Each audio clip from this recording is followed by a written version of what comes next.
BlazBlue Entropy effect. It is definitely not a BlazBlue game period, and I think it's pretty important people understand that, because if you ask me that the devs are misleading the consumer on purpose about it. As someone who loves BlazBlue, I gotta say someone has to be honest about it. This is a roguelike whose plot is about sad little robot piloting a BlazBlue character in a VR sim to unlock story beats in an entirely original setting and lore. I would call this the most glore-filled asset flip in history, but the fact it's good. I put 78 hours into the EA version and another 20 in the release version, and I still believe that this game is a good, as it was before 1.0, it just a lot has changed.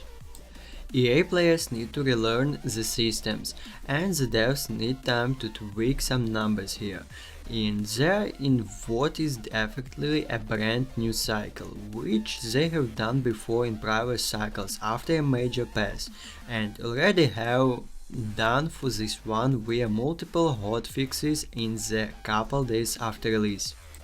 The core gameplay is still incredible and in most ways has been made even better.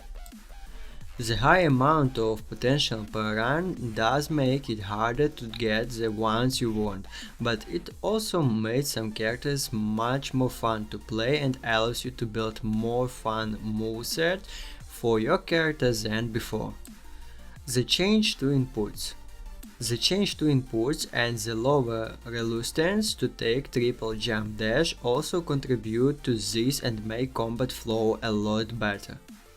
Difficulty is less one note and more choose your own styles that you see in games like Hades, where you apply negative modifiers to yourself per fun.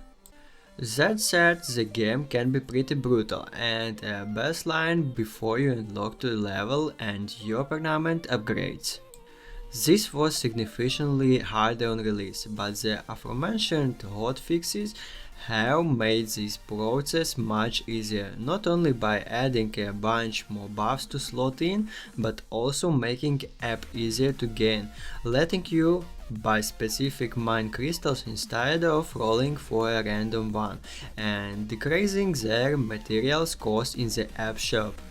The people that made this could have been completely depressionate about ripping sprites and assets to create something that felt random and completely disconnected from the source. Those assets were taken from, however that is not the case. These guys clearly like BlazBlue and know a little about it.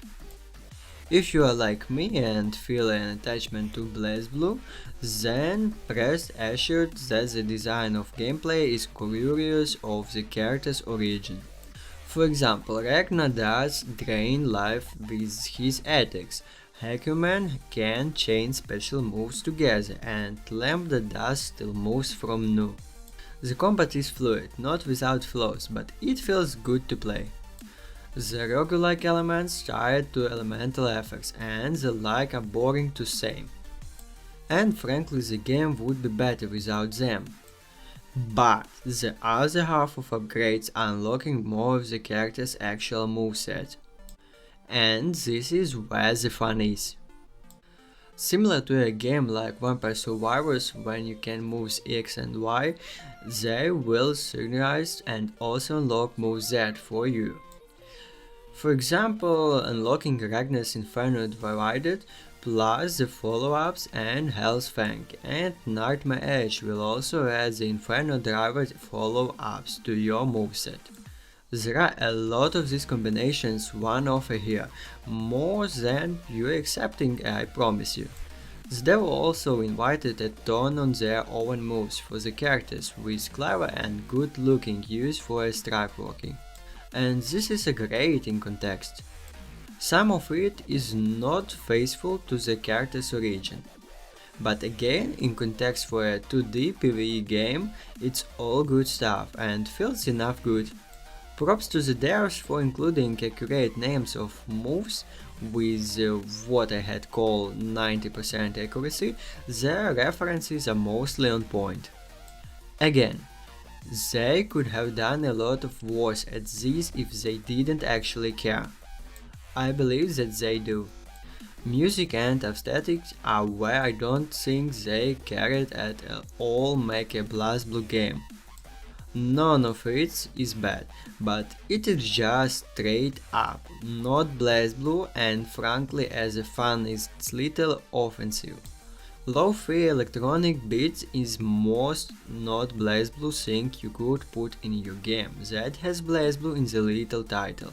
Big mistake. What I want of this game is more mods, and especially a free training mod that will let me fight dummies and do combos with the skills builds, and I want to play for fun. A lot of time by the time I get much fun. Build completed, my character is so strong that I one-shot enemies and don't even get to use the fun stuff. Ragnar's my favorite character in fiction, so I'm not here to ask for anyone else. I hope your favorite gets added.